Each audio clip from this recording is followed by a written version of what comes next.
How's it going? And welcome back to another episode of Flow State podcast. It definitely feels quite weird to be doing this on my own without the crutch of Luke to lean on to introduce the podcast, to have some things to bounce across, and just to have someone to actually chat to. So to be sitting at my desk Saturday afternoon, talking to myself, it definitely feels a little bit weird, a little bit strange. Probably put it off for a good 24 hours, but here we are. We're doing it. We're going to make a stab at it, and hopefully you guys don't get too bored just listening to me talking for the next however many minutes. Probably won't go to the length of a usual episode that myself and Luke would record. I'll probably keep it fairly short, and give you something to listen to on maybe your commute, a jog, a walk, or whatever else you like to do when listening to us guys. So I suppose the plan is to chat through the week of training that's just gone by. A couple of things to kind of highlight around that week.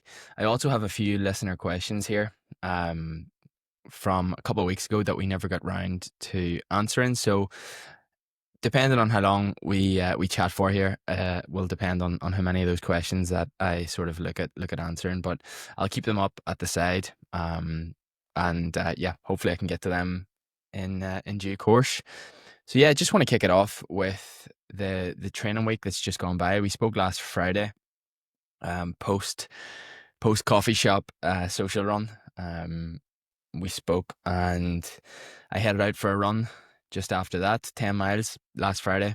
10 miles, 7-minute miling, 70 minutes, and also included 5 times 20-second strides, just getting the body opened up and getting a little bit of speed in the legs, along with some good just base mileage.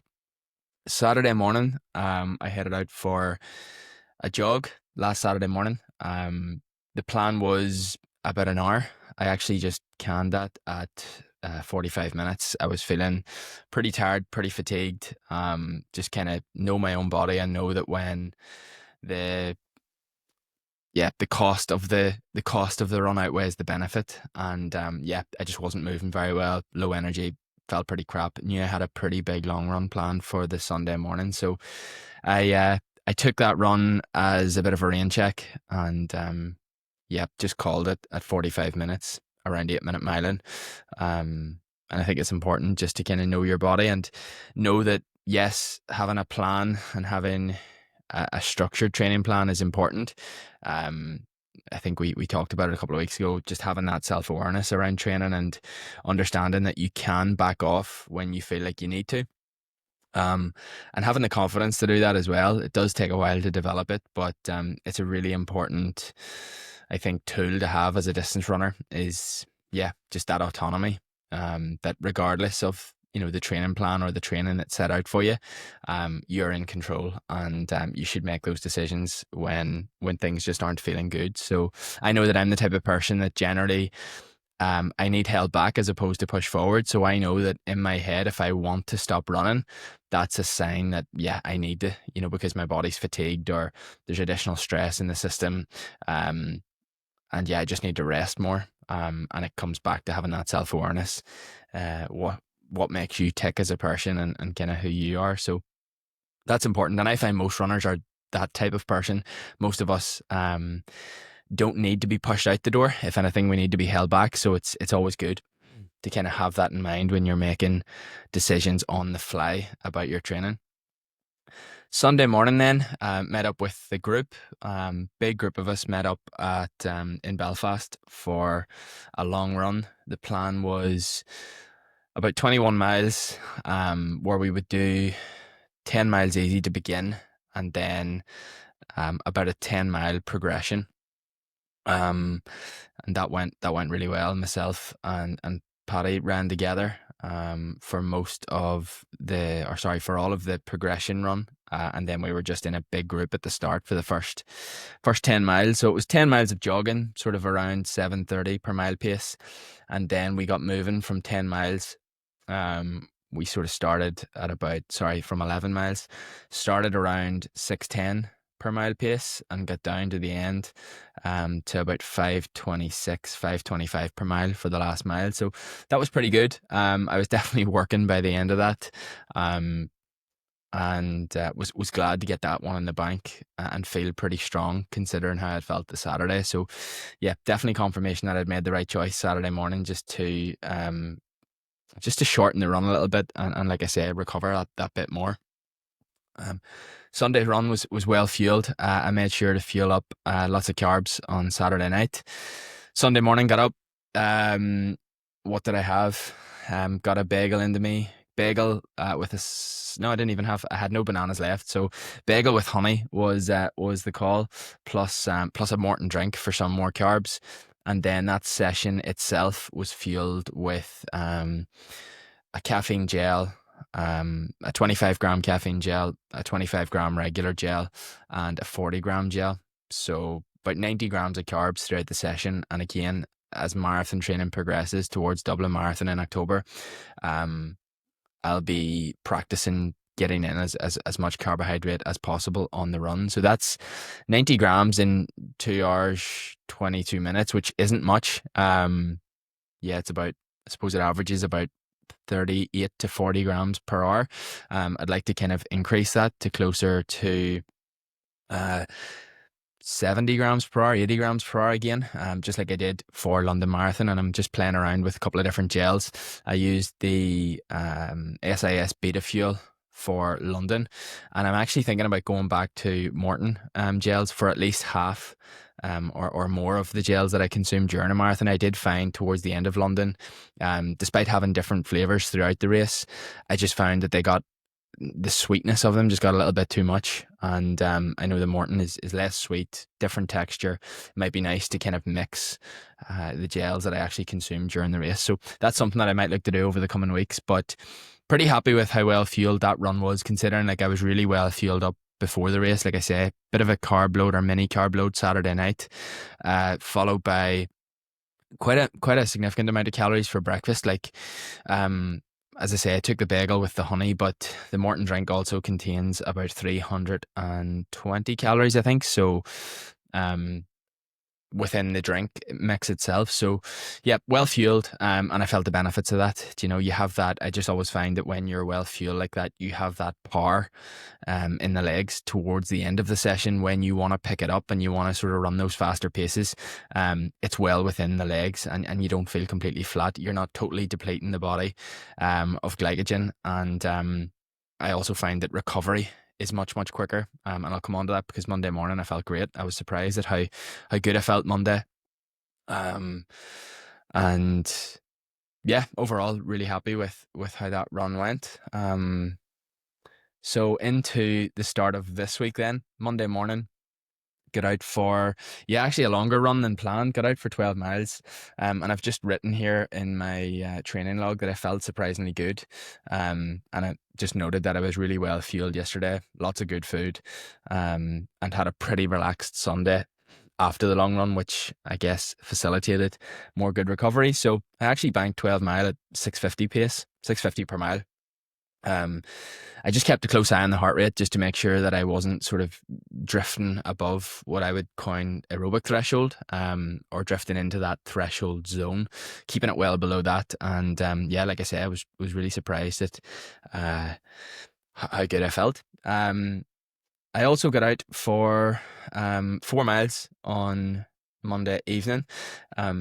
I mentioned last week on the podcast with Luke that I'd ordered a number of shoes, big sports shoes, partial arrived this week with about 8 pairs of shoes, a couple of them in 2 different sizes. I would be quite picky and quite fussy about the fit of my running shoes, and I'm always inserting shoes between an 8.5 and a 9. So I tend to like to, if I'm trying a new brand, I like to try both of those sizes so I definitely get the right size.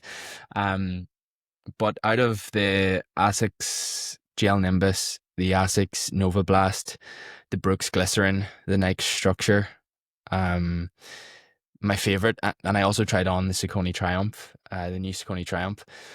My favorite was by far the Brooks Glycerin.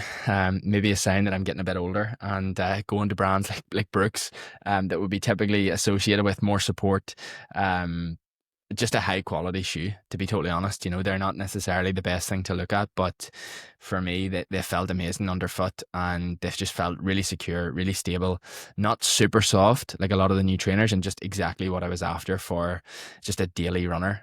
Something that I can log a lot of miles in, and feel safe in as well, you know.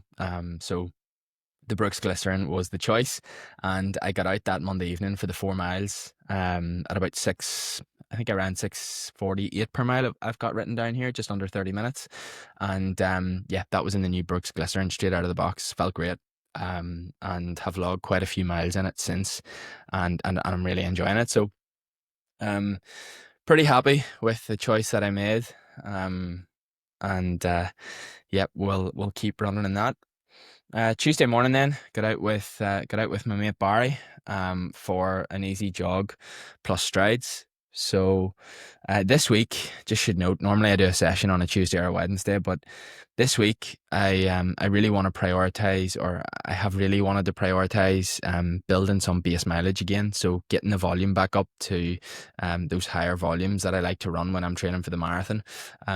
Really looking to build again a really good aerobic foundation, but also start to build more durability, and just what I would just coin or call raw endurance, and strength, which is going to help in the marathon. So I've kind of dropped out sessions this week. I had planned to race Friday, which was last night. I didn't race Friday, and I'll come on to that when I get to Friday in this week's race recap.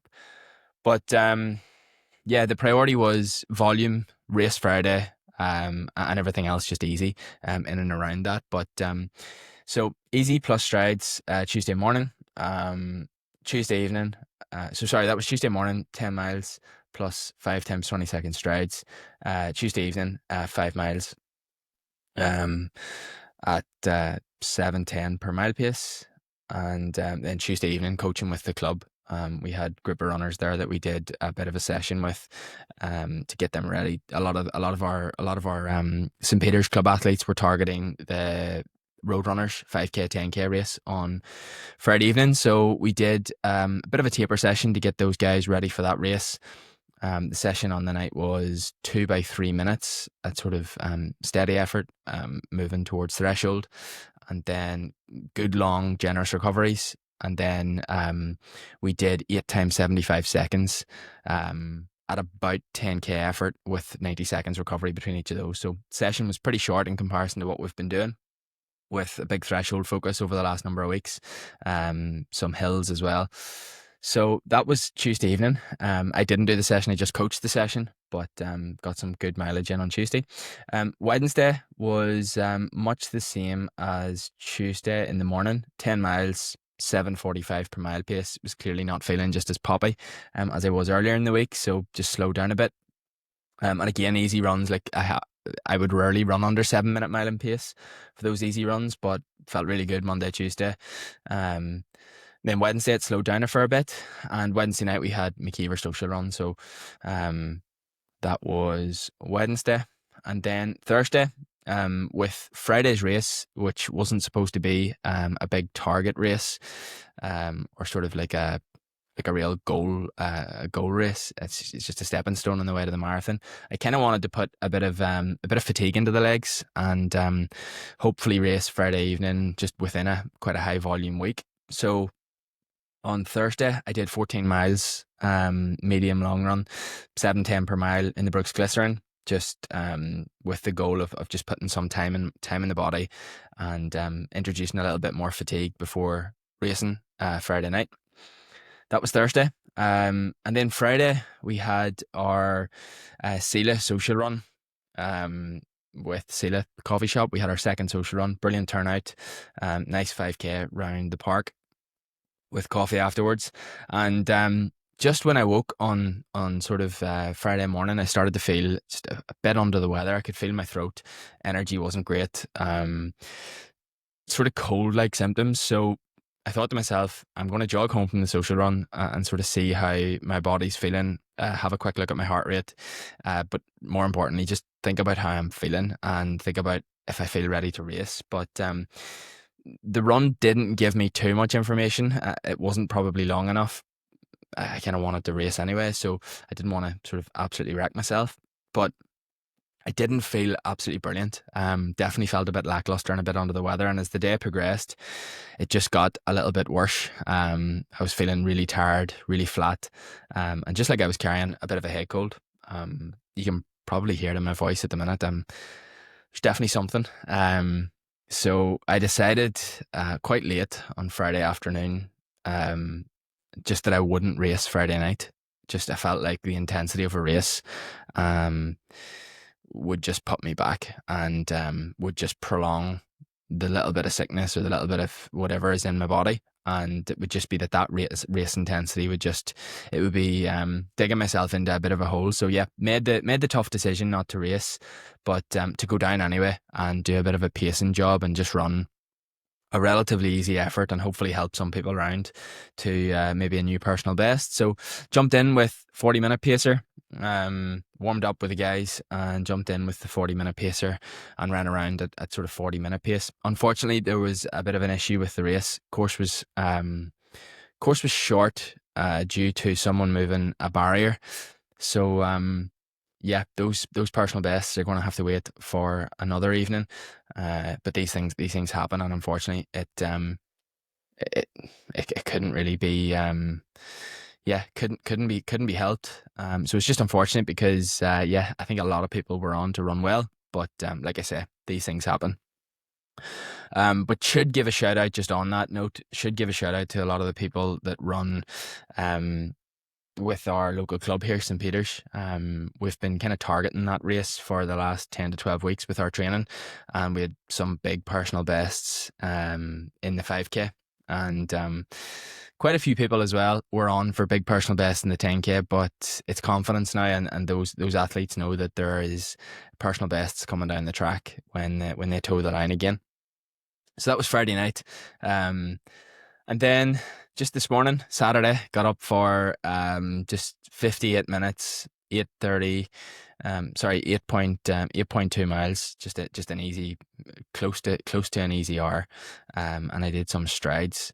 Body's still feeling a little bit under the weather. I think jogging is fine, running easy is fine, but I just can feel that if I added some really fast running and training sessions, that it would just put me back and it would just destroy sort of the energy. So just being cautious, being careful to not do too much and just respect the body. And yeah, that's just part of life, isn't it? That sometimes things aren't operating as smoothly as you'd like them to, and it's so important to listen to your body.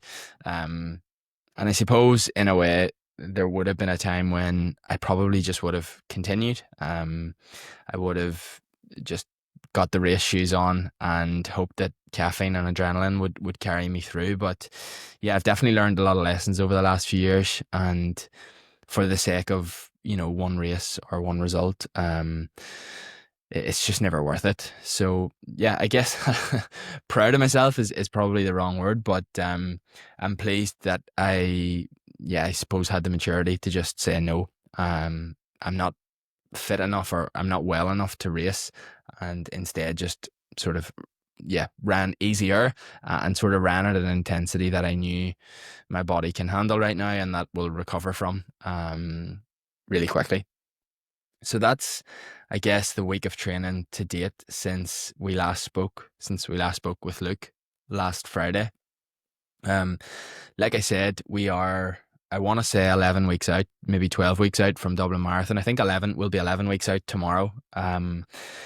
I'm kind of happy with where things currently are. I guess this is a time in training where, in my own personal experience with a lot of the athletes that I coach and have coached in the past, it's a time when I feel a lot of athletes get a little bit nervous with training, is probably the way to describe it. They get a little bit, maybe lack a little bit of confidence in their training, and they feel like, I feel like a lot of athletes at times at this point in training feel like they should be further on with what sessions they're doing and what training sessions they're doing.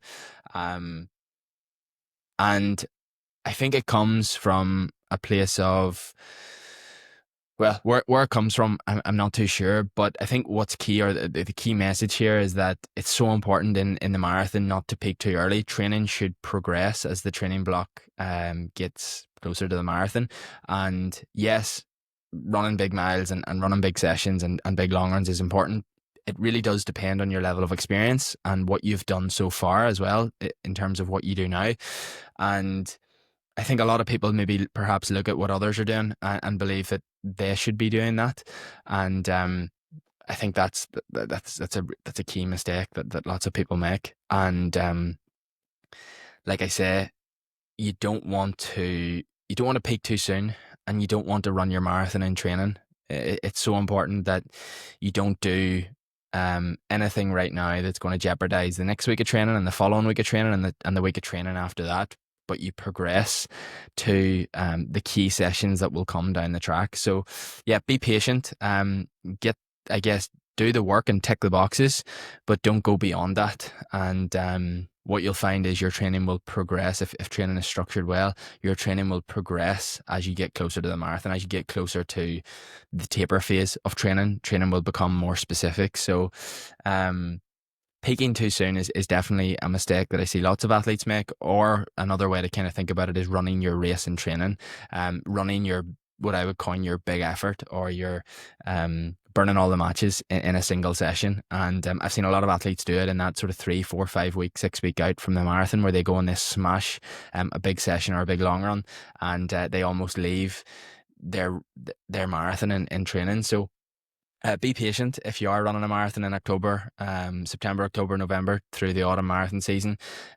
Progress training between now and then, and don't expect to be ready to run your marathon now. You don't want to be ready to run your marathon now. You want to be ready to run your marathon at the time, and peaking and getting your training right for the marathon will mean that you are ready to run it on the day that it counts. No sooner, no later. So I guess, yeah, be patient with training at this stage. Tick the boxes and try not to compare what you do to others, because you will be ready to run your race on the date that it's really important. So hopefully that makes some sense. As I said on an Instagram post lately, if anyone has any questions or wants some more insight into training, I'll hopefully provide that anyway over the coming weeks and months on Instagram and everything else. But yeah, if you want some information, if you want to learn a little bit more about training, about what I'm doing, about training in general, your own training, feel free to jump on and ask some questions. So yeah, as I said, hopefully that's the week of training summarized, a little bit about the new shoes, and I'll move on to perhaps some Q&A. Okay, we're back. I just paused the recording for a few minutes just to think about what direction I'd like to take this podcast in next, and I do have a few questions which I will come to. But first of all, I suppose I just want to discuss or chat about just one key concept or key idea that I have as a runner, as a coach, and I think something that a lot of athletes overlook and maybe get in their own heads about. It's something that I see a lot, and that is comparing your training paces or effort to your goal race pace, or to I guess your race paces. And what I mean by that is, when you train, looking at your watch and seeing a particular pace and maybe thinking, I have no idea how I'm going to hold that pace in a race.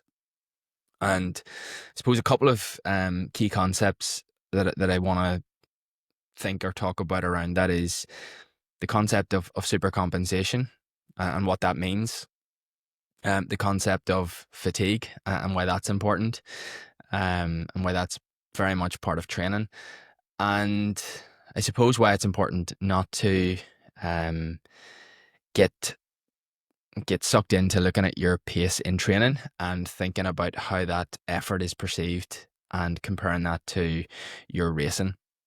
And for me, when I talk about training and racing, they should be separated. And despite the fact that they're explicitly linked and you must train in order to race well and to race to your potential, and they're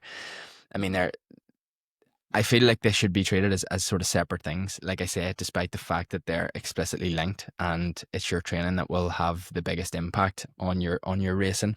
And my thoughts on training are, these aren't. I guess my thoughts on training have been influenced by many things. The coaches that I've worked with myself as a runner, the books that I've read over the years,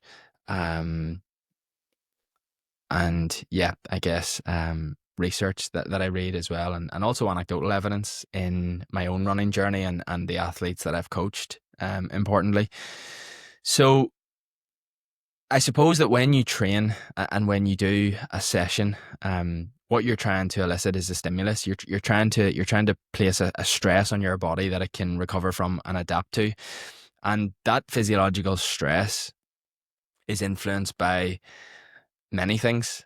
One of which is the speed at which you run, and it's so important to note that the speed at which you run is just a proxy for intensity. It's just one thing that impacts the intensity that your body feels, or the intensity that is placed on your internal systems. That intensity is also influenced by many other factors, like the foods that you've eaten, the weather conditions. Are you running over hills? Are you running on a track? And it's really important that as an athlete, you're aware that the speed that you run isn't just the only measure of intensity. I'm sure as runners, many of you have found that sometimes a certain speed will feel much easier than at other times. For example, if you're running in hot weather, if you're running on a windy day, for example, into a headwind, if you're running with the wind on your tail, it could feel much, much easier. When you're racing and there's adrenaline coursing through your system and you're carbed up and the weather conditions are perfect and the race is perfect, or the conditions are perfect, the shoes that you wear on your feet, are you wearing a carbon plated race shoe, or are you wearing a heavy jogging shoe?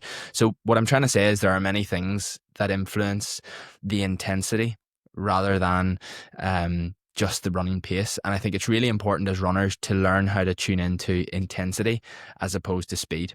And this is where running watches, despite the fact that they are brilliant tools for training, they are very much just tools, and shouldn't be the be all and end all for measuring the intensity at which you run. And for me, yes, pacing and learning to run to certain speeds and training to speed, it's a great proxy for intensity, but it's not the be all and end all.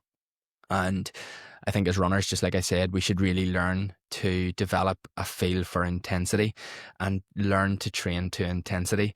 And what that will mean is much more enjoyment in training. It will also mitigate the risk or the chance of quote unquote failing training sessions, which isn't good for anyone, because that typically results in loss of motivation and just feeling like you've failed, which is never good. So like I say, learning to really dial into exercise intensity is important, and that comes with experience, and it comes with I guess many things, learning about the rate of perceived exertion, racing itself, perhaps looking at heart rate from time to time if you do it properly and accurately with a strap either around your chest or the new ones that are around your arm, because we all know that wrist-based heart rate sensors just aren't accurate. But more importantly, tuning into your brain and how it feels.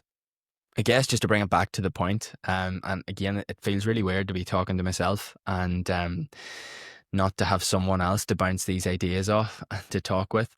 But what I'm really trying to say is that we don't want to compare training paces to race paces, because, like I just said, the measurement of intensity, or the intensity, the load of intensity is different when you train than when you race.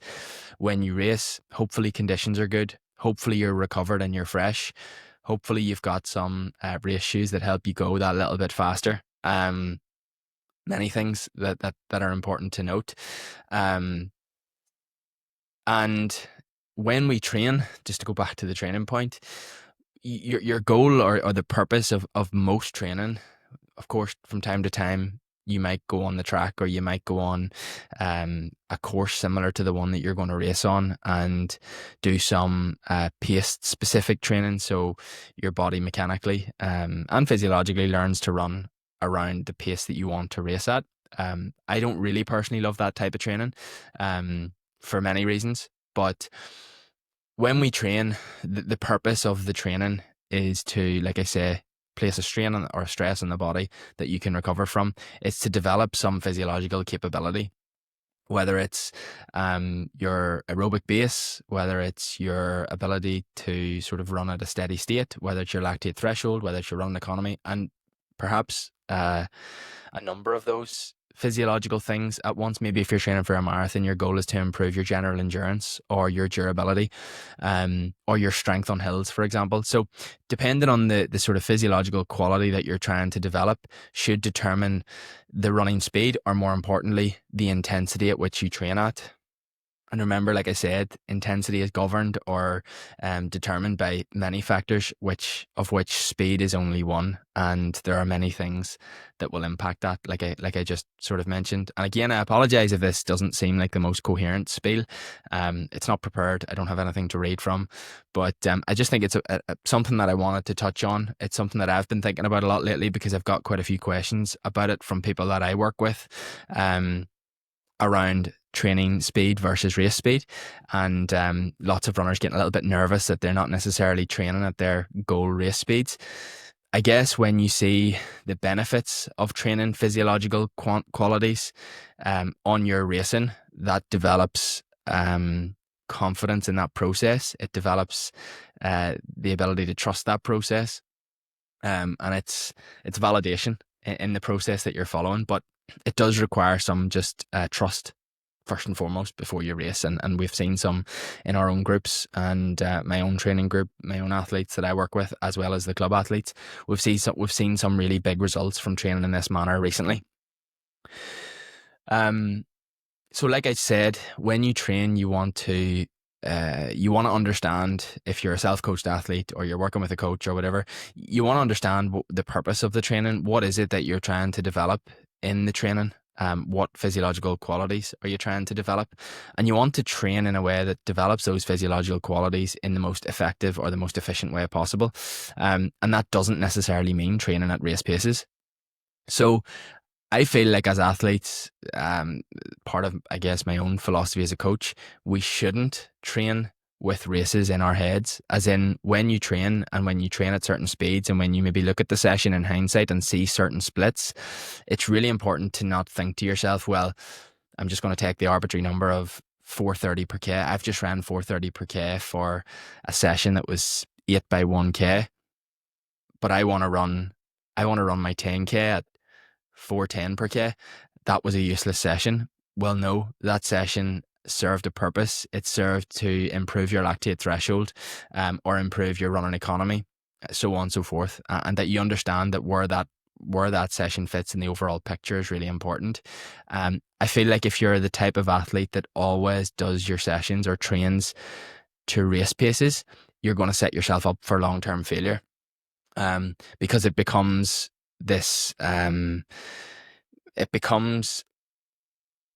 running and training starts to become a game of chasing, and when you chase for a long period of time, it's unsustainable, and it's mentally really draining, and for me, it's going to lead to someone that really falls out of love and enjoyment with the sport. So I hope that does make some sense. Like I said, it probably wasn't the most coherent sort of chat in the world about a topic that I feel is important to talk about. But like I said, I'm talking to myself, and I've never done that before. So I hope you took some benefit from that.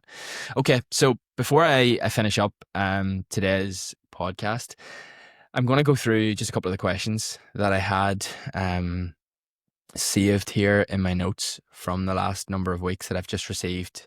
People have messaged just asking would we answer some of these questions on the pod. So here we go. Thoughts on Vibram 5 fingers? Are they a fad or are they not? Good question. And I know when I was CrossFitting, the Vibram 5 fingers were hugely popular right at the start of my CrossFit journey. So probably talking 12 years ago. I got into CrossFit for a couple of years, and then went off to university and lived in Belfast, and definitely wasn't CrossFitting when I was in Belfast. I was doing other things with my time, mainly in the Bot, Scratch, Box nightclub, those places. So yeah, I fell away from CrossFit and then I got back into it after uni for a few years. So the Vibram five fingers were massive, like 12 years ago, sorry. In running, are they a fad or are they not? Um, I've never worn them, so I'm sort of hesitant to comment. Um, I don't see many runners wearing them.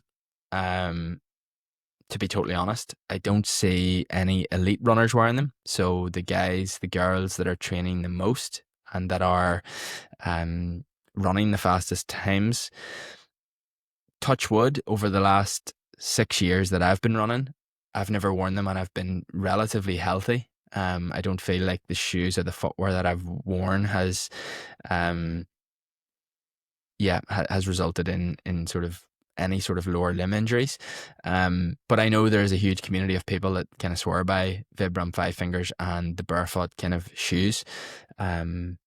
So I'm gonna say a fad for running, not a fad for general health. And perhaps a good idea for walking, for day-to-day wear, just to encourage. And again, I hope I'm not butchering this.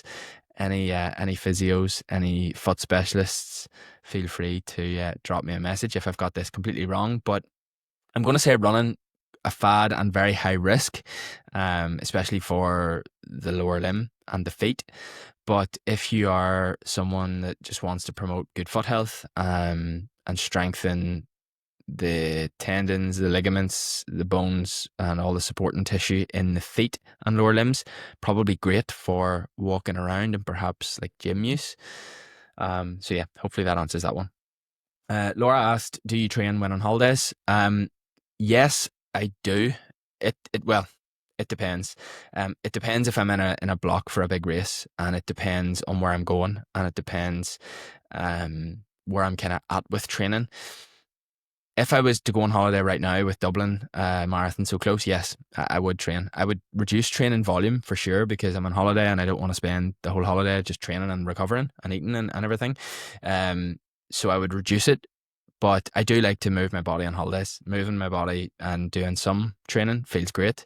I mentally feel much better, but I also don't let it destroy my holiday. So if we're out late on an evening and I've had a few drinks, I'm not going to get up super early and get a run in just for the sake of it. I know my body needs more sleep, it needs more recovery. So I prioritize that. And maybe if the chance presents itself later in the day, I'll get out for an easy jog or on the treadmill.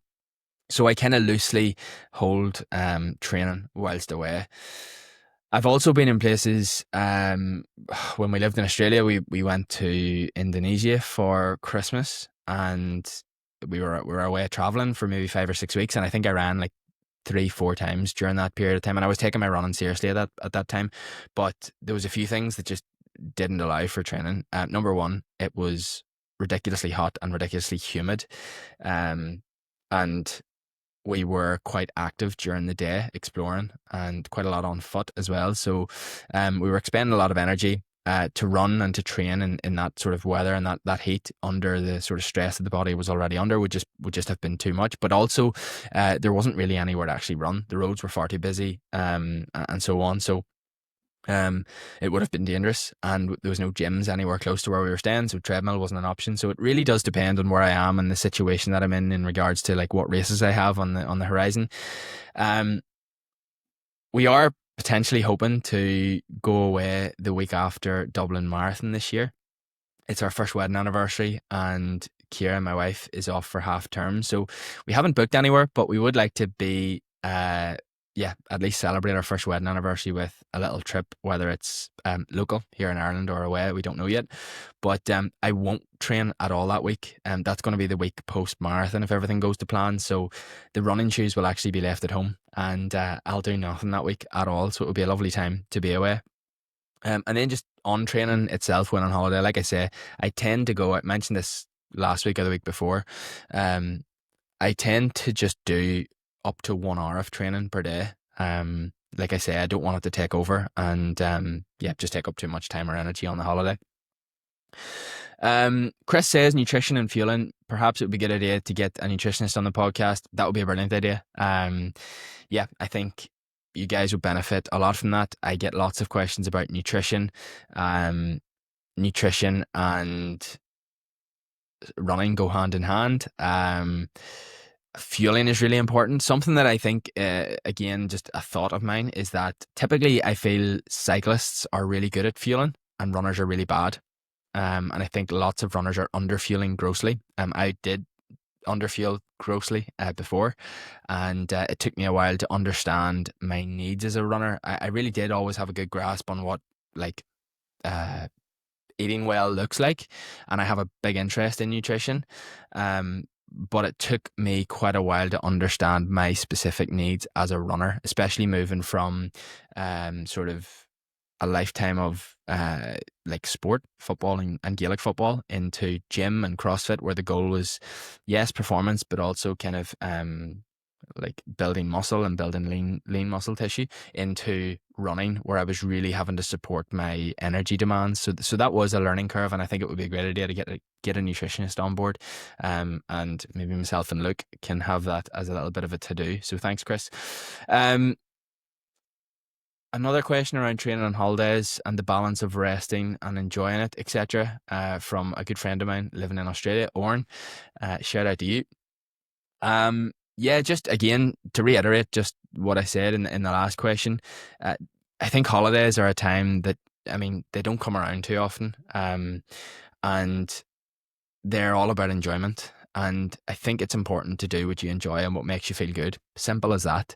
So whether that's training or not training, or doing a little bit, or pivoting and doing something different, like maybe if you're a runner and you like that sort of morning run every day because it makes you feel great for the day, maybe you could change that to a morning walk on holiday, where you walk and you go grab a cup of coffee and a pastry or whatever. The key, and I'm glad sort of that question mentioned enjoying it, the key to holiday is enjoyment. So do what you gotta do to enjoy yourself. And yeah, I think I mentioned it a while ago as well. Like, don't be selfish and ruin your partner or your family's holiday by running and everything else. But at the same time, it's important to do what makes you feel good.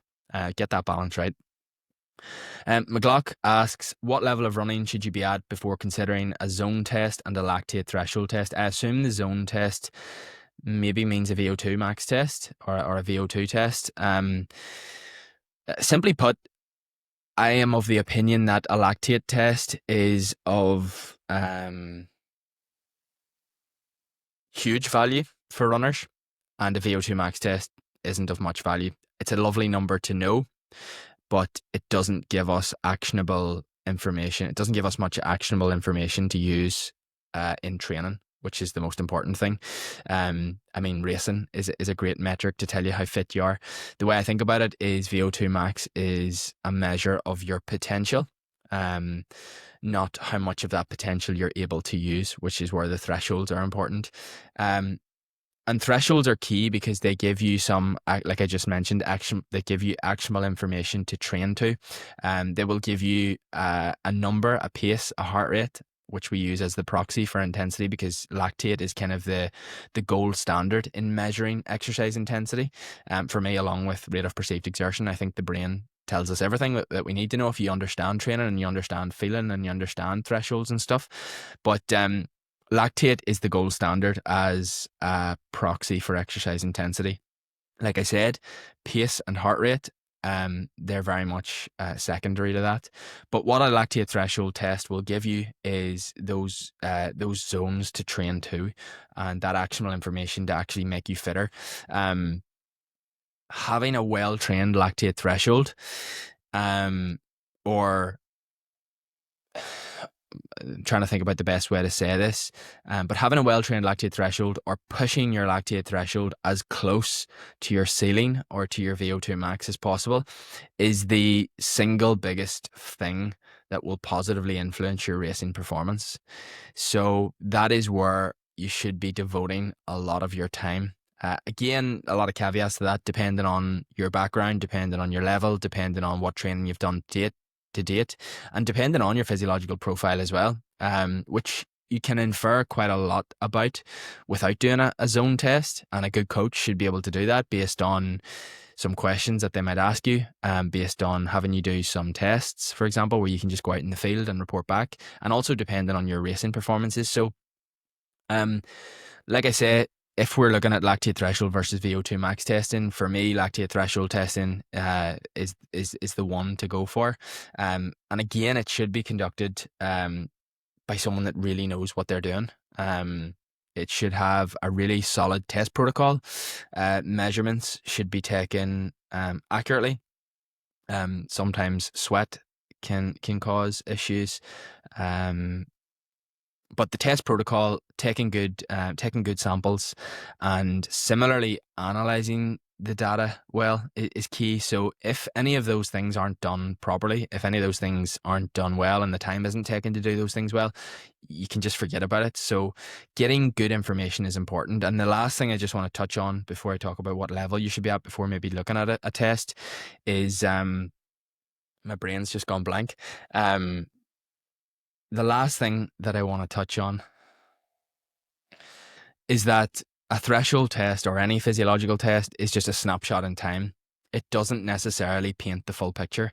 And it's important to know that you're a different version of you every single day, every single hour. And your recovery status is in a different place. The amount of glycogen in your tank is in a different place. The amount of stress in your system is in a different place, so on and so forth. So if you are doing some physiological testing, it is just a snapshot, and it is just literally taking a snapshot in time. So do remember that, and don't feel like it is the be all and end all. If you understand good training, if you kind of know where thresholds lie, if you just know what you're trying to do with your training, using your brain is the single most important thing, or get a coach. What level of running should you be at before considering a test is a good point and a good question. I think if you're someone that has been running for a year or more, you could look at getting a test and having those zones defined. Again, you want to be someone that has a spectrum of intensities to begin with, or a spectrum of energy systems to begin with. If you are a complete newbie and you start to run and you feel very much out of breath as soon as you start to run, and you start to struggle as soon as you start to run, regardless of the speed, don't get a test. You want to spend lots of time developing your aerobic system and just developing your fitness first. So yeah, I guess if you're a complete newbie, 1 year, this is just very generalized right now, and 1 year of good consistent running. If you're an athlete that has been running for some time and has what you feel is a spectrum of intensities, if you can run and jog at easy speeds, or slow speeds, sorry, and have a chat with others. And then similarly, if you can run at a higher intensity or higher intensities, where, that kind of talk test is reduced over the course of different speeds. So for example, you speed up a little bit, you can talk in sentences or very short sentences. You speed up some more, you can talk in perhaps like some broken words or sentences. And then similarly, you get to the intensity at which, if someone spoke to you, you would be gasping for air. If you feel like you have those spectrum intensities, which most people will have if they're listening to this podcast, then by all means, like a threshold test will be beneficial and give you some good information. If the other steps, like I mentioned, are followed, test protocol, accurate data collection / results, and also accurate analysis, or good analysis of the data. Okay, so what is your go-to all-round shoe for a newbie runner? We have mentioned shoes before, and it is so important to find footwear that suits you. Take the time to try on different shoes, speak to someone in a shop, get different shoes on your feet, think about what feels good. If you can get a gait analysis done, brilliant, because some runners will benefit from certain shoes, others will benefit from others. I am absolutely loving the Brooks Glycerin at the minute, but I've tried lots of shoes. I wish I could say I've tried them all, but I haven't. Shoes are very expensive. So yeah, like get in and try on a shoe that sorry, get in and speak to someone in a running shop and get some shoes on your feet. Really make sure the fit of the shoe is good and that the shoe actually suits the geometry of your foot. Um a couple of others that have been my favorites over the years for just like day to day mileage, because there are different shoes for different purposes now. You've got shoes for racing, you've got shoes for easy miles, you've got shoes for interval sessions and maybe track running, you've got spikes, and you've also got sort of what we coin as the daily trainer, which is really popular kind of genre of shoes at the minute, and it's kind of shoes that are jack of all trades that feel good to run easy in, maybe sometimes too good and sort of make you run too fast or sort of make you want to run too fast on easy days, which is why I'm kind of reluctant to wear them on easy runs. But they're great for like tempo runs, long runs. You can do intervals in them. If you're packing like one shoe to go on holiday with, it's the daily trainer fits really nicely into that category. So that can be overwhelming, and that's why it's important for me to go and speak to someone that knows what they're talking about in a shop, or at least try a number of shoes on your feet before ordering them. I just want to go back to fit very quickly. For me, fit is so important. The most important thing, fit and comfort. And like I'm a UK 8.5 in my day-to-day shoes. Most of my running shoes are a 9. So be conscious of the fit and really do get the fit that's right for you. Um, okay, I'm going to answer two more questions. Kieran asks, how do you deal with pre-race jitters, especially a marathon day? Yep, that's a really good question. And especially a marathon day, that's a really good question, because I think when we run a marathon, it's like the culmination of a really long period of work where a lot of people, myself included, you put a lot of pressure on yourself to perform on that day, and it can be overwhelming and it can be stressful and it can give you the jitters and you feel nervous. I think what's important to note is it's normal, and you can be guaranteed that if you're in a big race like London Marathon, for example, or any marathon, whatever, there are thousands of other people that are feeling exactly the same way, and that you, in the grand scheme of things, not the irrelevant is the wrong word, but the way I think about it is like no one actually cares about your performance other than you.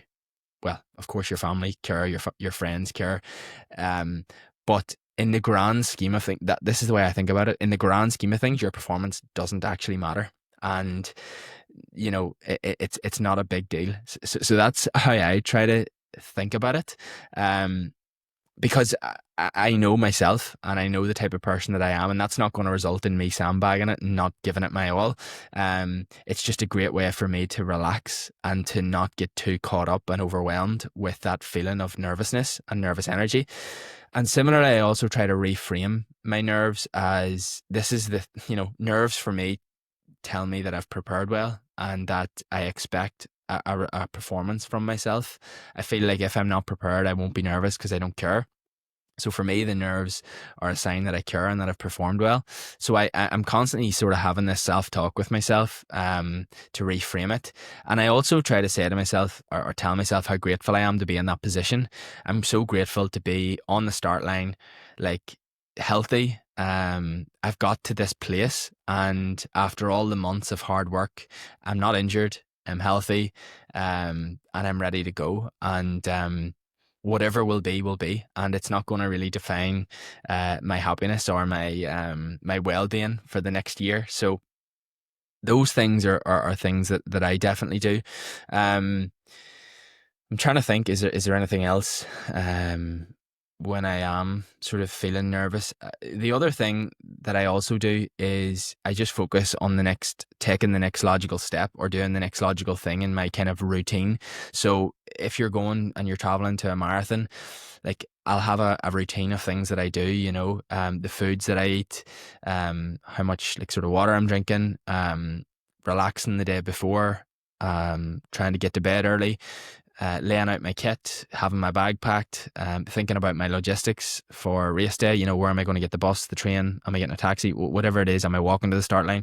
So I think about just doing the next thing to get me to the start line. I know that once I'm on that start line, I'll be fine.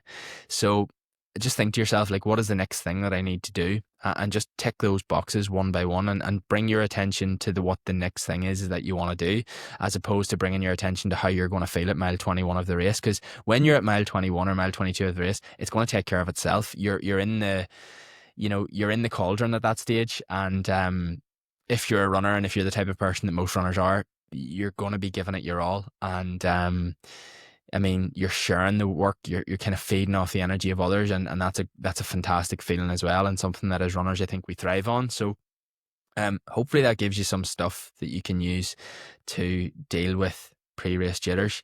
That tends to be what I do, is the kind of reframing it and reframing the nervousness, and also kind of being grateful for being in that position and being healthy and being able to do this, because there are many people that would love to be in your position right now, and that's a big one for me.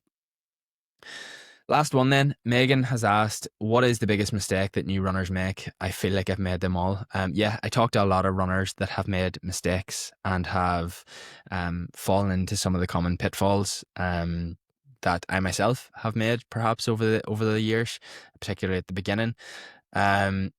Simply put, the biggest mistake that I see runners make is doing too much too soon, at intensities too high. So too much running before their body and their musculoskeletal system, their cardiovascular system, before their bodies are able for it and strong enough for it.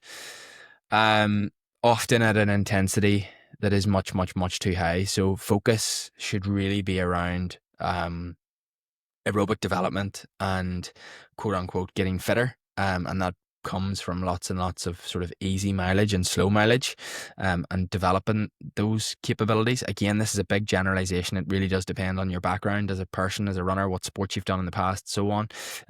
But to put it succinctly, the biggest mistake is doing too much running too soon, at intensities much too high. Hopefully that helps. So yeah, I'm gonna leave it there. I didn't think I'd get to 56 minutes of rambling. I'm very surprised and quietly pleased. So yeah, my first podcast where I don't talk to anyone but myself. I'm not sure if it was fun, but hopefully there is plenty in there for you guys to listen to, whether it's, like I say, on your jog, on your commute, maybe on your drive, whatever it is. Hopefully it's helpful. Please feel free to shoot me any questions, feedback, whatever else, through Instagram, through WhatsApp, if you wish. And yeah, I'm going to end it now. I don't know what Luke normally says, so I'm just going to say take care.